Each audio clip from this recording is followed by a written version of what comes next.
Maka seharusnya kalau kita bicara prestasi, hari ini kan apa ya? Sekarang pencitraan soal Jokowi berhasil segala macam. Saya yakin Anda akan membantahnya, Mas Kodari. Tetapi publik telah menyetujui bahwa selain yang namanya infrastruktur, Pak Jokowi bermasalah dalam banyak kebijakannya. Tetapi justru tampaknya menterinya justru nggak ada di sini. So sebenarnya kemudian gugatan orang itu mengatakan gini, kenapa pula orang-orang ini yang di-endorse bahasa publiknya seperti itu yang kita dengarkan?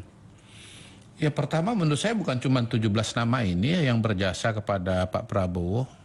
Yang di luar 17 nama ini juga sangat-sangat berjasa. Kalau itu ya, kita ini kan seolah-olah tadi disampaikan bahwa nama-nama ini ditunjuk karena berjasa. Dan yang di luar itu tidak berjasa. Saya mau proporsional aja bahwa nama-nama yang di luar 17 ini juga sangat-sangat berjasa.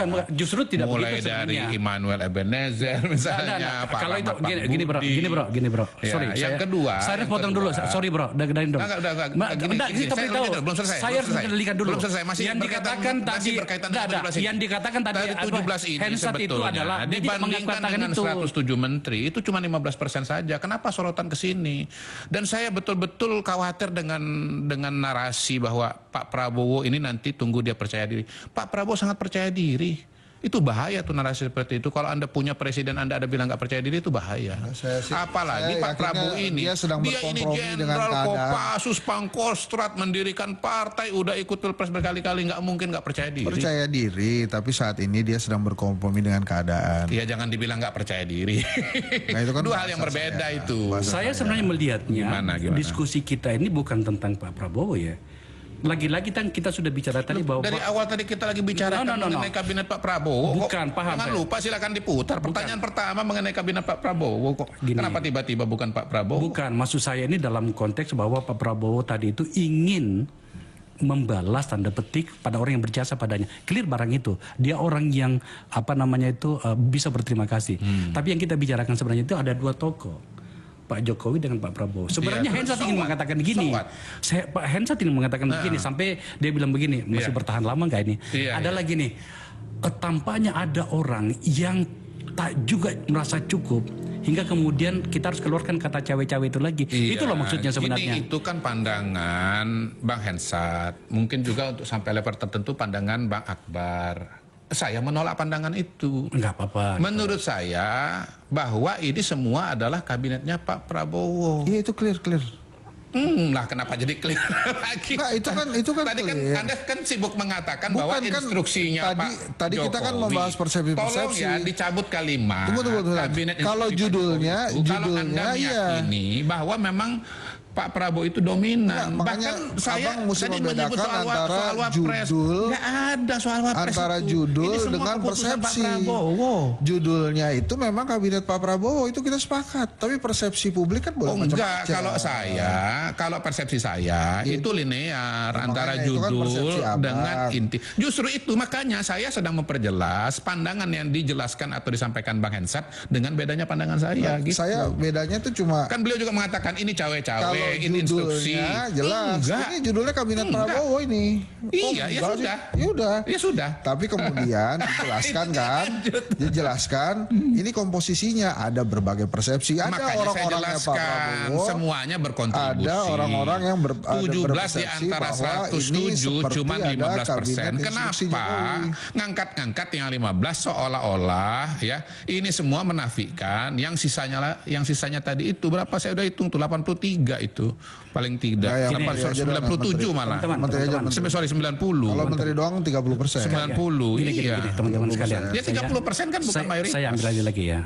Itu bukan di sini bukan forum ini kita tidak terbiasakan kita bertengkaran itu yang kemudian kita tidak fokus pada.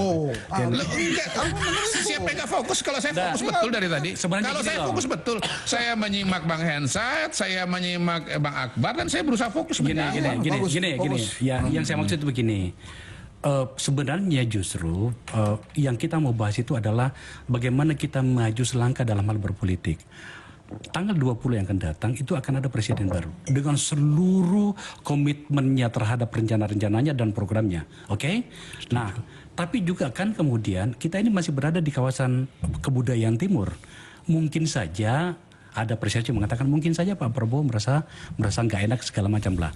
Yang kita mau tekankan ini adalah bisa nggak sebenarnya para pihak dalam hal ini Pak Jokowi itu tidak lagi memberati tanda petik pemerintahan ini dengan tawaran-tawaran atau kata siapa Pak Jokowi itu memberatkan Pak Prabowo, dan mana buktinya Pak Jokowi itu memberatkan Pak Prabowo? Nggak ada porsinya Pak Jokowi itu untuk memberatkan Pak Prabowo. Dia bukan ketua partai. Jadi Anda mengatakan sama sekali tidak ada nama yang didorong. Nggak ada. Oh, nggak ada nama. Saya justru minta ditunjukkan buktinya itu apa. Nggak ada buktinya sama sekali. Bahkan logika dasarmu juga nggak ada.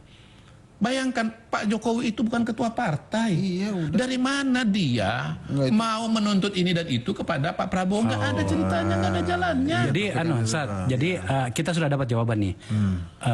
Kodari mengatakan sama sekali tidak benar Pak Jokowi itu menawarkan, meminta, menyodorkan nama kepada Pak Prabowo, nama-nama menteri yang dipakai di kabinetnya untuk dipakai lagi. Buktikan aja sebaliknya kalau memang dia meminta pembuktian. Kalau memang ada. Ya. Nih kalau sebetulnya sih nggak perlu ada pembuktian itu. Tapi kan kita ini manusia berpikir. Kalau ngomong tuh harus ada dasarnya, Bang Hensar. Iya, kita ini kan manusia-manusia. Kalau nggak ada dasar, maka itu namanya omon-omon. Enggak dong, nggak boleh begitu juga. Nah, itu namanya kecurigaan, itu namanya tuduhan. Loh, nggak apa-apa kan? Kalau orang-orang menggunakan pikirannya, ini kan kita ditonton orang-orang menggunakan pikirannya untuk membaca situasi, membaca keadaan, ya. Jadi kalau kemudian hasil dari kritisasi atau pemikiran-pemikiran itu membaca sebaliknya tentang situasi dan keadaan itu kan boleh juga. Boleh aja. Saya juga sedang menjelaskan yang sebaliknya. Kemudian maksud saya dalam diskusi tentang pemikiran itu bukti-bukti bisa diubah menjadi pikiran-pikiran. Ya kalau saya sementara ini harus ada bukti, ada ya abang kan berkata kecuali seperti itu karena apa hal-hal seperti itu kan sulit dibuktikan. Kenapa? Misalnya berapa orang yang berada di lingkaran Pak Jokowi yang harus mendengarkan apa yang dipertanyakan oleh Bang Akbar tadi. Jadi maksud saya pertanyaan saya mendasar tadi kan nggak dijawab. Sekarang apa logikanya Pak Prabowo itu harus ngikutin Pak Jokowi, terutama setelah kemudian nanti resmi dilantik? Kan nggak ada logikanya, Bos. Kalau memang nggak ada logikanya, ngapain Pak Prabowo ngikutin omongan Pak Jokowi? Apa logika di mana kemudian kita bisa terima bahwa Pak Prabowo harus mendengarkan Pak Jokowi? Iya. Itu mana? Di mana? Nggak ada.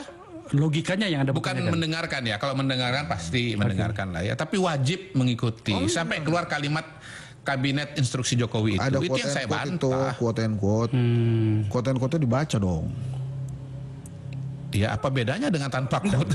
Bukti seperti apa yang Anda butuhkan, Mas Kodari? Ya misalnya ada pernyataan, rekaman pernyataan, ada rekaman tertulis. Tidakkah Anda mengaku sebagai orang yang sangat paham tentang politik? Politik itu bukan matematika seperti itu kan? Oke, saya lanjutkan ya. Sekarang dari mana logikanya Pak Jokowi itu menekan Pak Prabowo? Kalau dia ketua partai misalnya ya. Nah, pada titik ini saya mau mengatakan pengaruh Bahlil mungkin kalau dibilang punya pengaruh kepada Pak Prabowo, menurut saya bisa terima karena dia ketua partai. Bang, itu kan ada nalar partainya politik, dia punya kursi di parlemen. Jadi Pak Prabowo mau memerintah perlu dukungan dari parlemen. Nah itu logis, itu logika kayak begitu yang saya terima. Nah itu matematika seperti yang disampaikan Bang Akbar. Itu matematika politik. Mau logika. Nah, tapi kan ada nalar politik juga yang harus disadari. Begini loh, poin saya itu ada data, ada dasarnya untuk mengatakan Bahlil itu punya pengaruh kepada Pak Prabowo. Zulkifli Hasan, Agus Harimurti, SBY punya pengaruh kepada Pak Prabowo. Itu ada dasarnya. Megawati punya pengaruh kepada Pak Prabowo, ada dasarnya. Nah, Bu Mega belum tentu punya kader di dalam parlemen, tapi dia bisa. Berarti inilah alasan yang Anda pakai selama ini untuk mengatakan sama sekali rendah kualitas kritik publik yang mengatakan bahwa Pak Jokowi cawe-cawe dalam segala hal atau peristiwa politik yang terjadi ya. Itu ya. Nah, kita lagi diskusi mengenai kabinet ya. Kita harus spesifik. Saya mencoba menarik kita itu. Misalnya tentang bagaimana Bahlil mengambil alih Golkar. Kita harus spesifik. Ya segala macam gitu ya. Artinya gimana? Kalau kasus Golkar buat saya itu lebih kepada logika internal Partai Golkar sendiri dan pemikiran Pak Airlangga sendiri. Oh gitu ya. Bahwa mereka melihat Airlangga ini nggak sesuai dengan pemerintahan.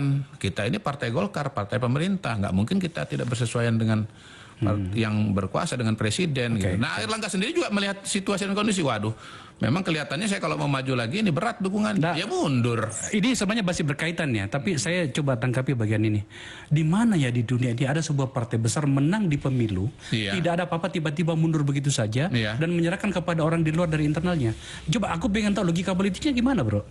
Ya, pemilik suara di Golkar itu adalah orang-orang di Golkar. Saya bisa memastikan pengurus daerah. Mas, saya beritahukan karena ketua-ketua saya kan masih bertahu dengan mereka nih.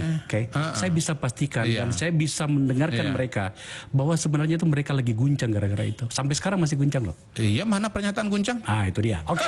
Aduh, kalau sudah sampai begitu berarti mana pernyataan guncang? Kita nggak bisa teruskan diskusi itu. Nggak bisa. Karena kita bicara nalar politik kan. Yang nggak perlu ada gitu-gituan segala macamnya, Bang. Tiap organisasi itu, ya. Golkar itu kan partai